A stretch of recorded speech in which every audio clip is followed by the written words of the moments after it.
Hi friends, ரொம்ப நாள் கழிச்சு நம்ம இன்றைக்கி தான் வீடியோ போடுறோம். நம்ம ஊரில் வந்துட்டு திருவிழா இருந்துச்சா, அதனால் ஒரு 1 ஆர் 2 வீக்காக அங்கேயே இருந்துட்டோம். வீடியோ எதுவும் எடுக்க முடில.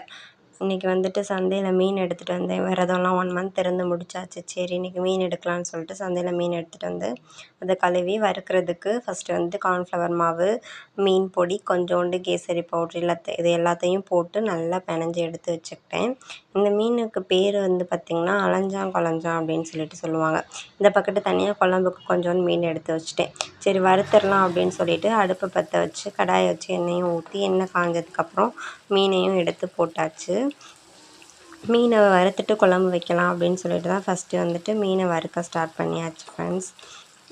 அதுக்கப்புறம் குழம்புக்கு தேவையான பொருள் எல்லாத்தையும் நறுக்கியும் எடுத்து வச்சுட்டேன். இப்போ வந்து நம்ம குழம்புக்கு தேவையான பொருள் என்னென்னு பார்த்திங்கன்னா வெங்காயம், தக்காளி, பச்சை மிளகா, கருவேப்பிலை, வெந்தயம். அடுப்பில் கடாயை வச்சுட்டு எண்ணெயை ஊற்றி வெந்தயத்தையும் போட்டு வெந்தயம் பொரிஞ்சதுக்கப்புறம் 2 பச்சை மிளகாயும் போட்டுக்கணும்.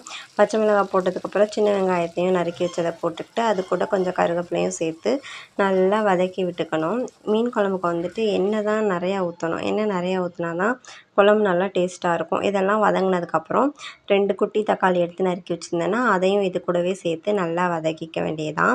வதங்குறதுக்கு உப்பையும் கொஞ்சம் போட்டுட்டு இந்த பக்கத்து புளி தண்ணியும் கரைச்சி வச்சுருந்தேன். அந்த புளி தண்ணியோட குழம்பு தூள், மல்லித்தூள், மிளகாத்தூள் இது எல்லாத்தையும் போட்டு நல்லா கரைச்சி எடுத்து வச்சுக்கிட்டாச்சு. இந்த பக்கத்து வெங்காயம் தக்காளியும் வதங்கிடுச்சா, சரி கரைச்சி வச்சுருந்த கரைசலையும் எடுத்து அது தலையிலையும் ஊற்றியாச்சு. இது நல்லா காஞ்சு கொதித்து வந்ததுக்கப்புறம் நம்ம மீனை வந்து அதை எடுத்து போட வேண்டியதான். அந்த பக்கத்து உலையும் ஊற்றி வச்சாச்சு. குழம்பு காஞ்சிடுச்சா, சரி மீனை போட்டுடலான்னு சொல்லிட்டு ஒரு மீனாக எடுத்து போட்டாச்சு. ஒரு குழம்பு காஞ்சதுக்கப்புறம் ஒரு 5 நிமிஷம் 10 நிமிஷம் மட்டும் தான் மீனை போட்டு கொதிக்க வைக்கணும். அதுக்கு மேலே வச்சோன்னா மீன் வந்து உடஞ்சிரும்.